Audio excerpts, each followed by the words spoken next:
So before I want to begin, I'm just going to give you all a little bit of background on Frameworks and what it is we do. So we're a nonprofit communications think tank based in Washington, D.C., and we work with other nonprofits and also scientists, researchers, activists, and advocates to develop effective communications strategies for social change. So one thing that makes us a little bit different than some other communications or PR firms is that me and pretty much all of my colleagues have PhDs in the social sciences. I'm a sociologist. I work with anthropologists, linguists, political scientists, and others to develop communication strategies that are rooted in social science, methods, and theories. And our big commitment is to evidence, and the recommendations that I'm going to share with you today are ones that we arrived at after doing a lot of research with members of the American public, where we sought to understand how everyday Americans don't just talk about immigration, but actually think about immigration on a very deep level. So to start, I just want to explain a little bit about framing. Obviously, we're called frameworks, so as you can guess, that's our main interest. And frames are sets of choices about how information is presented. They're built by the words that you choose, the values that you endorse, what you say, what you don't say, what ideas you link together, and how you're responding to how people are already thinking. And this is really critical because we actually frame all the time, often without realizing what we're doing. So when we present information, we're almost always framing it. And one could argue that even when we purposely don't frame information, when we try and leave data, quote unquote, to speak for itself, we've actually made a choice that shapes people's understanding of what you're trying to communicate. And I think the type of data that Alex just presented, which a lot of it is about risk, is critically important because humans are not good at understanding risk, and we're not very good at comprehending large numbers. And so helping people understand the data that they're seeing is really, really important. So here at Frameworks, we start from a different assumption than a lot of other sort of communication strategies begin with. So a lot of times the assumption is that members of the public are sort of blank slates. They are empty fishbowls. You can drop your communications into this fishbowl. It's going to swim around happily, and members of the public are going to understand exactly what it was that you were saying. But as we know from social science, people's minds are not empty fishbowls. They are actually more like swamps. So, sorry about that. So there are a lot of beliefs and ideas already in people's minds before you communicate to them. These are shared assumptions and ways of thinking that help people make sense of the world around them. So like a swamp, this is a very complex ecosystem. There are things that are dangerous in there. There are sort of alligators that are going to eat your message, but there's also orchids and potentially really useful ideas that could provide fertile soil for your communications if you can find them. So all of our research starts with mapping out this swamp and identifying what we call the cultural models that are already in there. And cultural models are these deeply held assumptions and understandings that all of us have in mind when we hear a message or think about a particular issue. These are sort of, they're like shortcuts for understanding. They're things that we can fall back on to make sense of the world. And importantly, we all have a lot of cultural models that inform our understandings about the same thing, and some of these models might be contradictory. We can actually hold completely conflicting models in our mind at the same time. And so we can access different ones depending on what we hear or see or what we don't hear and see. So I'm going to show you the swamp of understanding for immigration. So this is what you're facing when you're creating communications or having conversations about immigration. And as you can see, there are a lot of alligators in this swamp. In particular, if you'll look at the left-hand corner, you'll see us versus them understanding. So this is this sort of othering of immigrants. They're very scary, they're criminals, they're lawbreakers, they're taking jobs away from us, they're taking our resources, they may even be terrorists. There's a lot of fatalism, as you can see below that, this idea that there's like this immigration surge, all these people are coming into our country, we have no control over them, and there's this kind of mysterious but big and messed up immigration system that we can't do anything about. And this really makes people feel very fatalistic about any sort of reform that could be positive.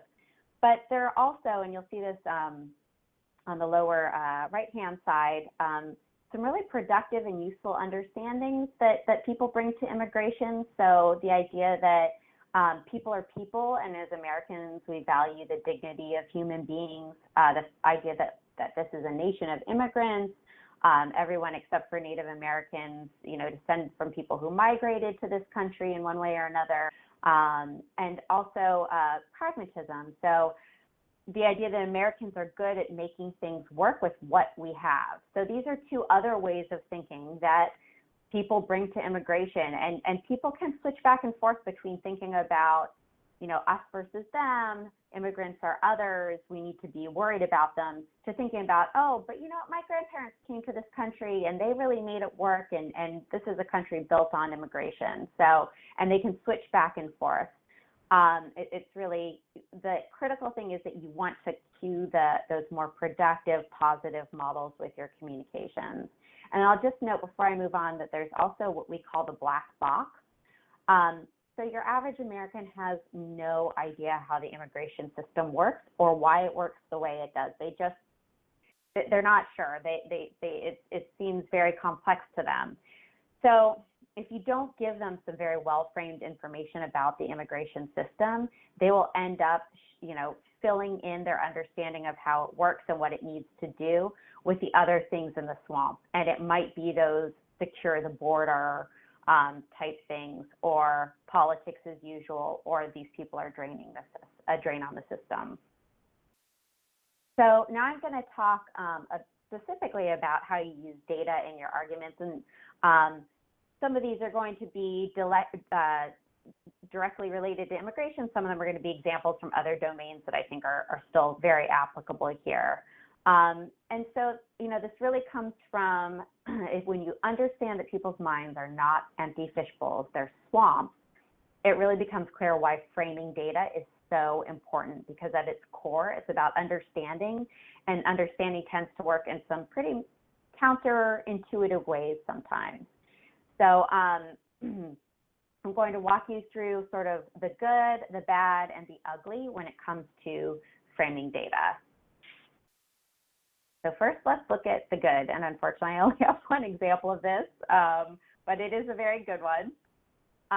So this is an example from some work we've done in the UK on poverty of what we call social math. So it's a way of framing very large numbers using analogies to things that people have an easier time understanding. So here, they're talking about 3 million people, but we know that just all humans, we have a hard time sort of wrapping our heads around the idea of 3 million of anything.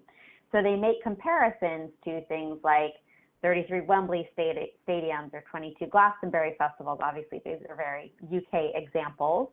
But I think, in this, with immigration in the US, where we're talking oftentimes about 11 million undocumented people, or billions of dollars that immigrants contribute to our economy, having some strong analogies that draw on this social math frame could be really useful in terms of helping people understand what those numbers really mean.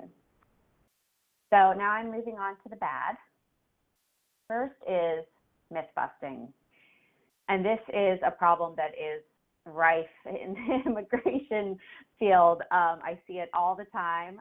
And so, and not just in immigration, but in communications in general.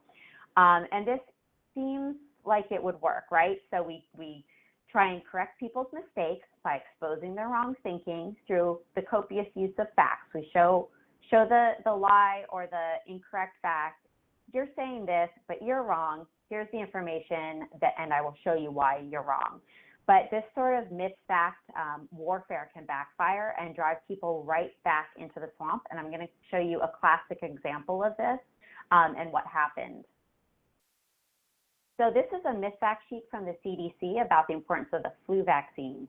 And this is a very common setup, these fact sheets. You've probably seen them before, that try and help people better understand something that's complex or that they might have a lot of misinformation about. But as researchers documented when they actually studied what the effects of this fact sheet was on members of the public, they don't work the way we think they should. So instead of refuting the myths, you're actually reinforcing them. People remember the myth, not the fact, and this actually gets worse over time. So people tended to misremember the myths as true, but then when the researchers came back weeks or months later, more people were misremembering the myths as true than when they were originally exposed. So it actually got worse.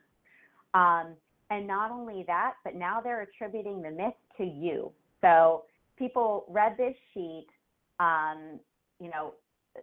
the myth was actually the fact, and then thought the CDC was the one who told them that.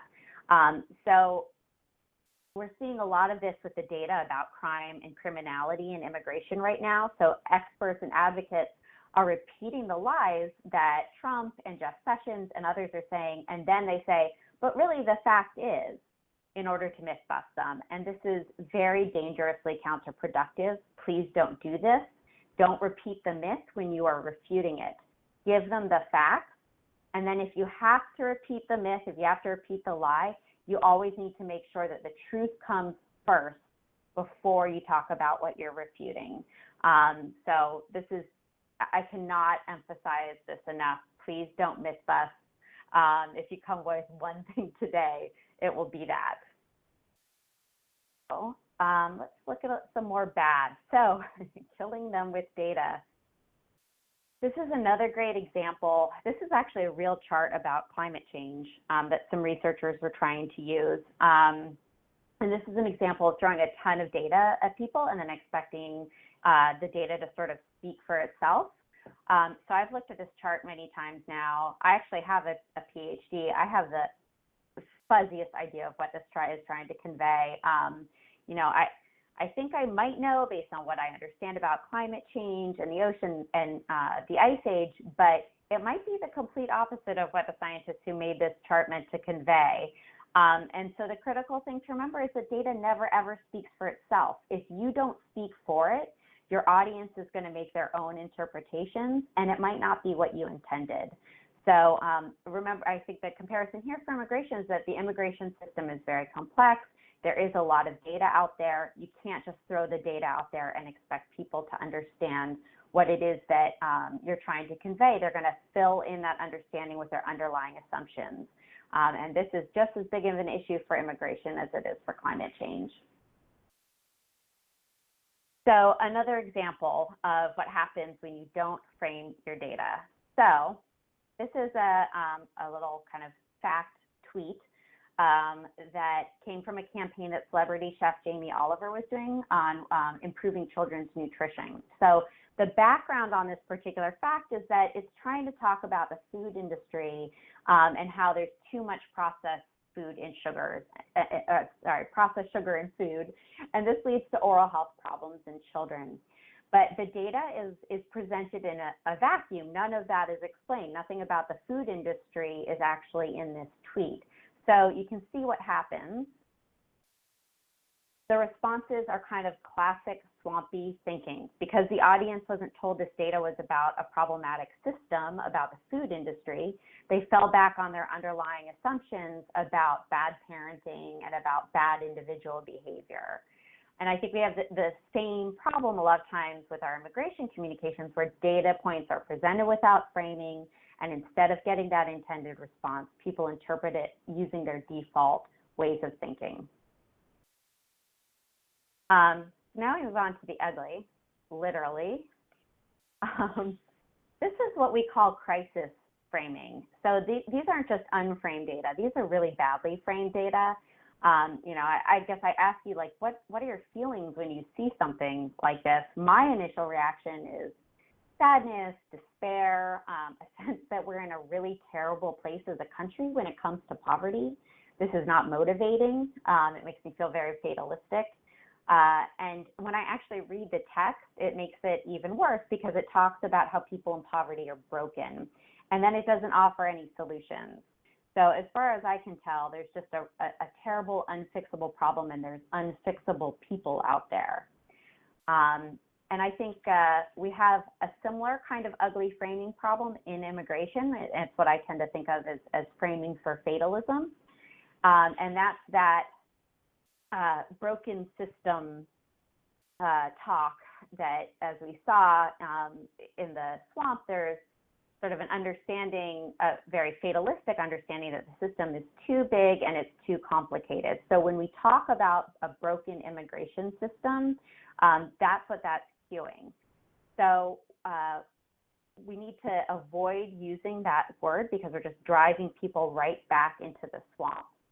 So give you some that I hope is really helpful. So here at Frameworks, we use a number of different framing tools, including things like metaphors and values. But one of the ones that we do find are most effective for moving people towards progressive solutions are values. So values are words or phrases that trigger particular ways of thinking about a problem that push people towards a sense of collective responsibility and collective solutions.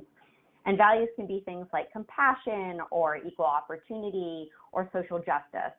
And in the case of immigration, we found that when you're faced with opposition and pushback, when you're talking about immigration and progressive immigration reform, the value of pragmatism works best. So remember back in that swamp that I showed you, Americans have this sort of pragmatic, let's make it work cultural model that they bring to this issue. And so when you use this value, you're cueing that particular cultural model and helping people think about why progressive immigration reform is something that we really should do. So these are a few sort of concrete examples about how you would use this value in writing or in arguments. Appealing to people's sort of common sense and practicality, talking to them about how we can carefully consider solutions so that we can move forward, pointing out that the alternative proposals are totally impractical. So building a wall across our southern border does not make any sense. Deporting 11 million people does not make any sense. There are practical solutions that we can create instead, and these are possible. So reform is feasible. We just need to take common sense, reasonable steps towards it. So now I'm going to take a specific communication and reframe it and sort of show you how we do the work that we do when we're reframing. So this is a communication I found from a pro-immigration reform organization, and it's presenting some good data with the absolute best of intentions. But if you remember what we just covered, as soon as you start reading it, you'll probably notice some problems with the way this data is presented. So first is classic myth-busting setup. So recently, public figures have claimed that immigrants are killers and rapists bringing crime to the U.S. This is just repeating that lie that Trump and Jeff Sessions and others are telling first. And as we know from social science research, this just reinforces people's belief in that lie. That's the number one thing they're probably going to take away from what they just read. Second, as you continue to read through it, you see that it's setting up some very swampy thinking. So the sentence that's about 2/3 of the way down, studies have consistently found that immigrants are less likely to be incarcerated than native-born Americans.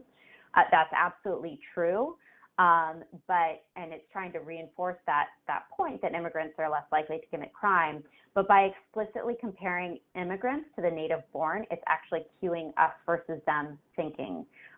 So there's immigrants and then there's the native-born, and people might interpret that as, I don't care if immigrants aren't committing crime, I don't want them to be here.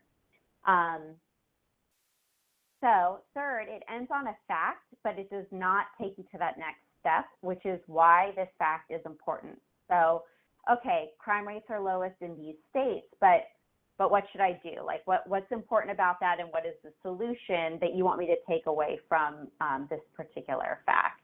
So here's the passage reframed. So first, instead of starting with a myth, we start with the why. So why are immigrants and immigration so important to our country? It's because they're key to our economic vitality, and they actually make our communities safer.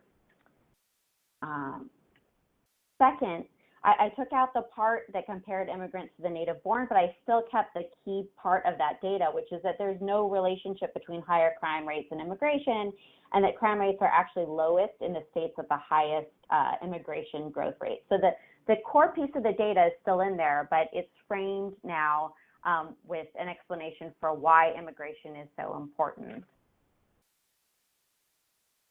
And then third, instead of just ending with that data, I ended things with a pragmatism value. And so that cues the thinking about collective responsibility, and I added a collective solution. So immigration makes our communities safer, so we need a common sense approach to reform that makes our country more welcoming.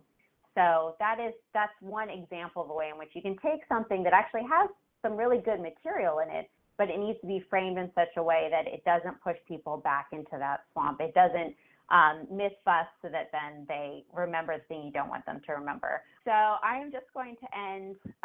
This is actually a slide that I used the last time I did a webinar with ILC, but there's do's and don'ts on here that I just want to reinforce, and there's a couple that I really want to highlight before I end. So the first one is the use of the term out of the shadows. So I realize this is a frame that has been around for a long time. It's been used by activists and researchers and all sorts of folks. I see it on Twitter still all the time. I see Bernie Sanders and Hillary Clinton used it in this last election. It seems like it makes intuitive sense, right?